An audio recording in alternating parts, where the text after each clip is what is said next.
दोस्तों, हमारे पास अनेक लोग आते हैं जिनको ये गलतफहमी होती है या वास्तविकता में होता है कि उनका लिंग टेढ़ा है। वो अनेक लोगों को दिखा चुके होते हैं, कोई उनको कोई इलाज बताता है, कुछ इलाज बताता है, लेकिन सब व्यर्थ होता है। अधिकतर लोगों को ये गलतफहमी होती है, असल में कुछ टेढ़ापन नहीं होता। तो दोस्तों, आज हम इसी विषय में बात करेंगे और विषय है लिंग का टेढ़ापन। मेरा नाम है डॉक्टर सतीश जूंथरा।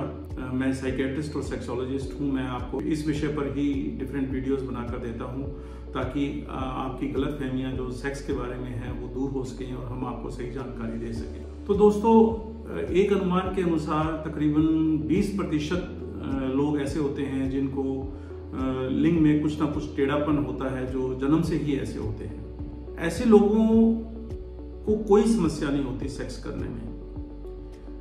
यदि आपका जो टेढ़ापन है, यानी अगर आपका लिंग ऐसे है और ये टेढ़ापन ऐसे है, ठीक है, अगर ये टेढ़ापन अगर 3 से 30 डिग्री से ज्यादा है तब आपको समस्या आ सकती है। यानी आपको सेक्सुअल रिलेशन बनाने में प्रॉब्लम हो सकती है, आप वजाइना में एंट्री आपको ठीक से नहीं होगी, आपको प्रॉब्लम होगी। इससे कम अगर आपका टेढ़ापन है तो जनरली आपको कोई प्रॉब्लम नहीं होती। तो अधिकतर लोगों का जो टेढ़ापन या कर्व होता है वो 30 डिग्री से कम होता है, इसलिए उनको वास्तविकता में कोई प्रॉब्लम नहीं होती। ऐसे लोगों को किसी इलाज की जरूरत नहीं होती। तो यहाँ पर जो आपको समझने की बात है कि यदि आपका जो कर्व है वो 30 डिग्री से कम है तो आपको किसी प्रकार के कोई इलाज की जरूरत नहीं है। परंतु यदि कर्व 30 डिग्री से ज्यादा है, एक बात। दूसरी बात, यदि आप सेक्स संबंध बनाते हैं और आपको उसमें तकलीफ होती है और या फिर आपको इरेक्शन के वक्त में प्रॉब्लम होती है, जैसे कोई दर्द या कोई ऐसी कोई समस्या होती है, तो निश्चित रूप से आपकी समस्या गंभीर है और जिसे किसी न किसी इलाज की जरूरत है।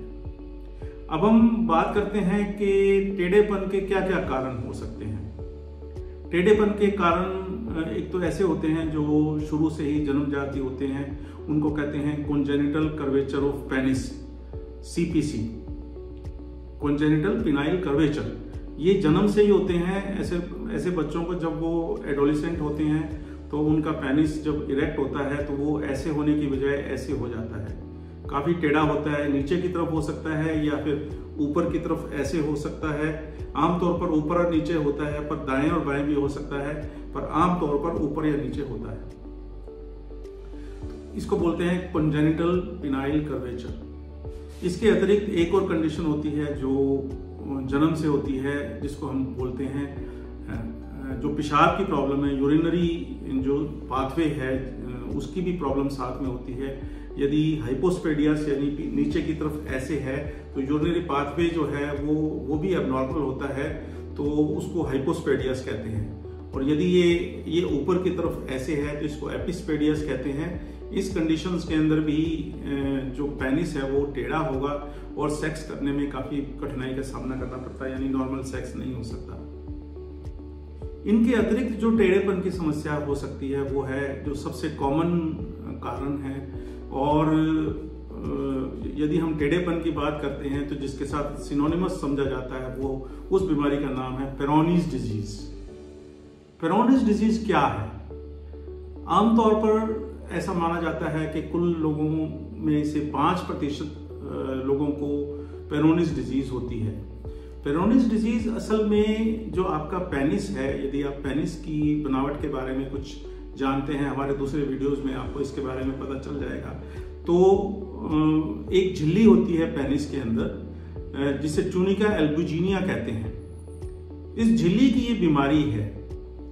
पेरोनीज डिजीज के अंदर इस झिल्ली के अंदर कुछ चोट लग जाने के कारण या दूसरे सोजन आ जाने के कारण कुछ फाइब्रस टिश्यू बन जाता है, जिसकी वजह से जब पेनिस इरेक्ट होता है तो वो जो जगह है जहां पे ये टिश्यू बना हुआ है वो ठीक से डायलेट नहीं होता, वो फैलता नहीं है। इसलिए पेनिस जब इरेक्ट होता है तो टेढ़ा हो जाता है, और जब इरेक्ट नहीं होता, नॉर्मल स्टेट में होता है, तो पेनिस नॉर्मल होता है। आप यूरिन तो ठीक से पास कर सकते हैं, लेकिन पेरोनीज डिजीज में आपको सेक्स करने में काफी प्रॉब्लम होती है। आपको you can't enter the vagina properly because of the curve in the penis. तो पेरोनीज डिजीज के कई सारे कारण हो सकते हैं। पेरोनीज डिजीज आमतौर पर पेनिस पे किसी न किसी चोट की वजह से हो सकती है। ये चोट आपको किसी रोड साइड एक्सीडेंट में लग सकती है, आपको सेक्स करते हुए चोट लग सकती है, आप विग्रसली सेक्स कर रहे हैं, आपको छोटी छोटी चोट लगती रहती है और फिर वो हील हो जाती है। हील होते हुए उसमें फाइब्रस टिश्यू बन जाता है। फाइब्रस टिश्यू का मतलब ये है कि जब भी चोट हमारे शरीर में हील होती है तो ये एक स्कार बन जाता है, और वो स्कार जब काफी बड़ा बन जाता है तो उसमें कैल्शियम डिपॉजिट हो जाता है। तो इसलिए ऐसे लोगों के पेनिस को जब आप हाथ लगाते हैं उस एरिया को, तो बिल्कुल एक बोन की तरह आपको फील होता है। तो ये कारण होता है, या फिर दूसरे कारण जैसे डायबिटीज की जिन लोगों को होती है उन लोगों को ये प्रॉब्लम पेरोनिस डिजीज के चांसेस ज्यादा होते हैं, या फिर अनेक दूसरे कारण जैसे ऑटो इम्यून डिजीजेस होती हैं, या फिर आपको कनेक्टिव टिश्यू डिजीज है जिसकी वजह से आपको पेरोनिस डिजीज के चांसेस ज्यादा होते हैं। तो अनेक लोगों के अंदर अलग अलग कारणों से पेरोनिस डिजीज हो सकती है। ये पेरोनिस डिजीज जैसा मैंने आपको समझाया है कि ये चोट लगने से या बिना चोट लगे भी अपने आप से भी ये शुरू हो सकती है। शुरुआत में जैसे मैंने आपको बताया है, पेनिस के बाहर की झिल्ली की ये सोजन होती है जिसकी वजह से जब पेनिस इरेक्ट होता है तो आपको दर्द महसूस होगा। दैट मीन्स के there will be painful erection.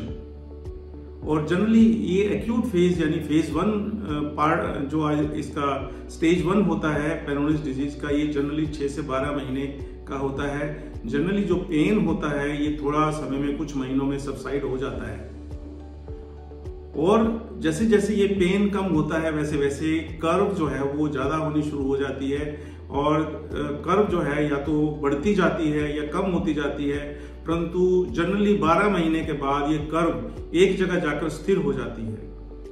ठीक है, जब ये स्थिर हो जाएगी तब ही हम इसके इलाज के बारे में सोचेंगे, क्योंकि हो सकता है कि यदि हम वेट करें तो इसके कर्व में चेंज आ सकता है। परंतु यदि ये कर्व जो है, ये जो टेढ़ापन एक जगह स्थिर है, तो निश्चित रूप से इसका इलाज किया जा सकता है। तो ये तो हुआ पेरोनिस डिजीज के बारे में। अब हम बात करते हैं कि पेरोनिस डिजीज का क्या उपचार होता है, क्या इलाज किया जा सकता है, पेरोनिस डिजीज का क्या असर होता है आपके पेनिस पे। पेरोनिस डिजीज की वजह से आपको इरेक्टाइल डिस्फंक्शन हो सकता है, आप सेक्स करने में असमर्थ हो सकते हैं, और आपके रिलेशनशिप पे असर पड़ सकता है। इसका उपचार क्या होना चाहिए? उपचार में यदि इरेक्टाइल डिस्फंक्शन आपको है तो उसके लिए आपको उचित दवाइयां देनी चाहिए। यदि आपको पेन यानी एक्यूट फेज है जिसके अंदर पेन है तो पेन किलर्स दिए जाते हैं, ताकि, और हम ये वेट करते हैं कि एक्यूट फेज जो है वो सबसाइड कर जाए और आपका जो कर्व है वो एक जगह स्थिर हो जाए। जब ये स्थिर हो जाता है तो इसको हमें सीधा करने की कोशिश करनी पड़ेगी, जिसको हम कई तरीके से कर सकते हैं। सबसे ज्यादा इफेक्टिव और असरकारक तरीका होता है सर्जरी। सर्जरी के अंदर हम पेनिस को सीधा कर देते हैं। 2 प्रकार की सर्जरी होती है। एक प्रकार की सर्जरी के अंदर पेनिस थोड़ा सा पहले के मुकाबले में साइज उसका छोटा हो जाता है, और दूसरे प्रकार की सर्जरी के अंदर छोटा नहीं होता, वो थोड़ी सी ज्यादा कॉम्प्लिकेटेड होती है। परंतु दोनों प्रकार की सर्जरी के लिए पेशेंट्स को चुनना पड़ता है, कौन से पेशेंट में कौन सी सर्जरी होगी। ये शुरू करने से पहले सर्जन का चुनाव होता है, जो आपके लिए बेस्ट होगा वही किया जाता है।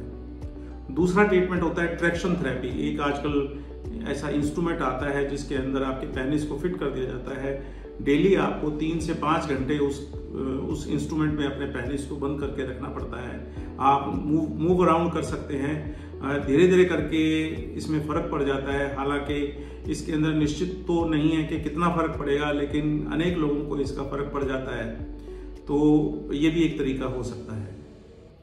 इसके अलावा और भी तरीके होते हैं, लेकिन जैसे इलेक्ट्रोमैग्नेटिक थेरेपी होती है और भी कई तरीके होते हैं, लेकिन उनका रिजल्ट्स कोई ज़्यादा साइंटिफिकली प्रूव्ड नहीं है, इसलिए मैं उसके बारे में बात करना ठीक नहीं समझता।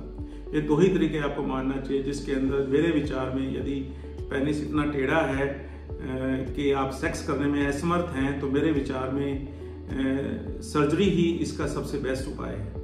हमारे हॉस्पिटल में इस प्रकार की सर्जरी फ्रीक्वेंटली होती है, और ऑलमोस्ट जो है रिजल्ट्स 100% होते हैं। सर्जरी के बाद 2-3 दिनों के बाद पेशेंट 2 दिनों के बाद पेशेंट घर जा सकता है, और जनरली 2 से 3 महीने के बाद वो सेक्स करने लायक हो जाता है। जनरली अभी तक हमने जितने लोगों का सर्जरी किया है सभी लोगों को पॉजिटिव रिजल्ट मिला है और वो आज सुखी सेक्स लाइफ जी रहे हैं। तो ये तो बातें थी दोस्तों पिनाइल कर्व के बारे में।